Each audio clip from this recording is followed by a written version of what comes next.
Hey everyone, and welcome back to the channel. As we eagerly anticipate Kuruluş Osman episode 192, the question of who the true antagonists are becomes more complex with every passing season. It's easy to point fingers at the Byzantine Tekfurs or the occasional Mongol commander who rides in breathing fire. And yes, they are undoubtedly villains causing immense suffering and posing direct threats to Osman Bey's vision and the K tribe. But are they the real architects of the chaos, or are they merely instruments in a much larger, more insidious game? Think about the Byzantine Empire.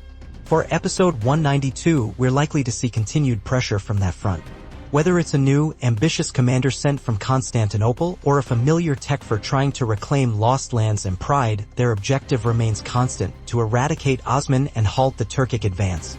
Their methods are often brutal: sieges, ambushes, assassinations, and attempts to sow discord among the Turkmen beys. We've seen countless examples from Aya Nikola to Cantacuzzinos, each bringing their own flavor of menace. But could it be that their individual ambitions, while significant, are secondary to a larger imperial directive? Is the emperor in Constantinople the one truly pulling the strings, responding to the growing threat Osman represents to their centuries-old dominance? Then there are the Mongols. While their power has waned compared to the era of Ertugrul Bey, they remain a formidable and often unpredictable force. We've seen Mongol warlords and remnants of the Ilkhanate appear, sometimes as mercenaries, sometimes with their own agendas of subjugation and plunder. Looking towards episode 192, will we see a resurgence of a specific Mongol faction, perhaps manipulated by another power? The Mongols often represent a more chaotic, almost elemental form of villainy, a force of nature that sweeps through, leaving destruction in its wake. But again, are they acting entirely of their own accord? Or are they being exploited by others who see them as a useful tool to weaken Osman? And let's not forget the Papal States and the crusader ambitions that often lurk in the shadows. While not always on the front lines, their influence can be seen in the grander geopolitical chess game. They seek to ignite wars, to pit factions against each other, all with the ultimate aim of launching new crusades and reclaiming holy lands. Could it be that some of the Byzantine or even Mongol aggression we're witnessing is subtly bankrolled or instigated by agents of the Pope? We might not see a papal legate in every episode, but their long-term strategic villainy aiming to destabilize the entire region for their own ends is an undeniable undercurrent. What do you guys think? Are these external enemies, Byzantines, Mongols, Crusaders, acting independently, or is there a more coordinated, shadowy hand guiding their animosity towards Osman? Share your theories in the comments below. The upcoming episode 192 will undoubtedly feature clear antagonists who Osman and his Alps will confront directly. But as we watch, let's try to look beyond their immediate actions. What grander design are they a part of? Who benefits most from their villainy? This line of questioning helps us understand the multi-layered nature of the threats Osman faces. It's not just about defeating a single Tekfur or warlord, it's about dismantling the systems and ideologies that empower them. Could episode 192 give us more clues about these larger, orchestrating forces? Perhaps a captured enemy reveals a more significant plot, or a new alliance forms that hints at a wider conspiracy. We'll have to watch carefully. Alright, so in part 1, we talked about the formidable external enemies Osman Bey faces, the Byzantine Empire, the Mongols, and the shadowy influence of powers like the Papal States, all vying to crush his dream. These are the overt villains, the ones whose armies and assassins keep Osman and his Alps constantly vigilant. But as we head towards episode 192, perhaps the more insidious and arguably more dangerous villains are the ones who share his blood, his language, or his faith. I'm talking about the villain of disunity, the poison of unchecked ambition, and the heartbreaking betrayals that stem from within the Turkish tribes themselves. Think about it. How many times has Osman's progress been hampered not by a Byzantine sword, but by the stubborn pride or outright treachery of another Turkmen bey? This theme of internal strife is a cornerstone of Kuruluş Osman. The desire for individual power, the jealousy towards Osman's rising influence, or simple short-sightedness often leads other beys to make disastrous decisions that weaken the collective Turkish cause and, in effect, serve the interests of their common enemies. Are these beys inherently evil? Some perhaps, but often they are portrayed as proud leaders clinging to old ways, unable to see the bigger picture that Osman champions, or simply too tempted by promises of power from external foes. Could episode 192 introduce a new internal rival, or will an existing one, like Yakup Bey or another powerful figure, make a move that threatens to unravel everything Osman is building? What are your thoughts on which bey might cause the most trouble next? Let me know in the comments. This internal villainy isn't always about grand betrayal or open warfare between tribes. Sometimes it's more subtle.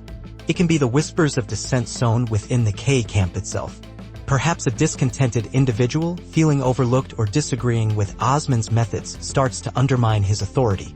We've seen characters in the past who, driven by personal grievances or manipulated by cunning enemies, become thorns in Osman's side. Could episode 192 see someone close to Osman, perhaps someone we least expect, start down a dangerous path due to their own ego or a clever deception by an outside force? The pain of betrayal from a trusted ally is often far greater than the attack of a known enemy. The villain here might not be a single person, but the very human flaws of greed, jealousy, and the inability to unite for a common, greater good. Osman's struggle isn't just against empires, it's against the fragmentation that has historically plagued the Turkic peoples. He is constantly trying to forge a nation, and the resistance he faces from his own is, in many ways, a more profound challenge. Does this internal disunity, this tendency towards infighting, constitute a real villain in its own right? I believe it does, because it's an obstacle that, if not overcome, could lead to the failure of Osman's entire endeavor, regardless of how many Byzantine castles he conquers. Looking ahead to episode 192, how might these internal conflicts manifest? Will we see a Bey openly challenge Osman's leadership at a crucial moment? Or perhaps a more clandestine plot, where someone from within leaks vital information to the enemy? The writers of Kuruluş Osman are masters at weaving these intricate webs of political intrigue. It forces Osman to be not just a warrior, but a shrewd statesman, constantly navigating these perilous internal waters. One has to wonder, will there be a situation where Osman has to make a truly difficult choice, perhaps sacrificing a lesser gain to expose a traitor, or risking disunity to pursue a vital objective?